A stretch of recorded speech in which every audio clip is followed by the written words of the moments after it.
दर्शकबिन भुन्टीलाई बचाउन आएका होलान् त गाउँलेहरू। दर्शकबिन भुन्टीमाथि त्यस्तो व्यवहार गर्ने भूपेन्द्रलाई कारबाही गराउँछु भनेर आएको हुनुपर्छ भन्ने जस्तो लाग्छ भने तल कमेन्ट बक्समा आफूले हेर्ने ठाउँको नाम बताउनुहोला। दर्शकबिन यो भिडियो कुन ठाउँदेखि हेरिदिनुहुन्छ ठाउँको नाम तल कमेन्ट बक्समा बताउनुहोला र भिडियो मन परे भिडियोलाई लाइक पनि गर्न नबिर्सिनुहोला। दर्शकबिन यता भने भुन्टीलाई निकै नै नराम्रो व्यवहार गरिरहेका छन् भूपेन्द्र अनि तिनीहरूको परिवारले।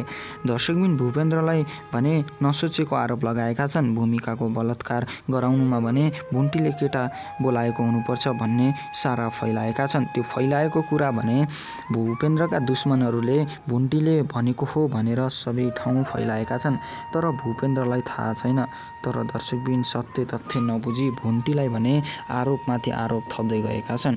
दर्शकबिन यता भने भुन्टीले अब भोलि बिहान चौकी जाँदैन भनेपछि भूपेन्द्र जबरजस्ती लिन खोज्छन्। तर दर्शकबिन भुन्टीले ठुलो स्वरमा चिच्याउँछन् र दर्शकबिन उनलाई थर्काउन थाल्छन्।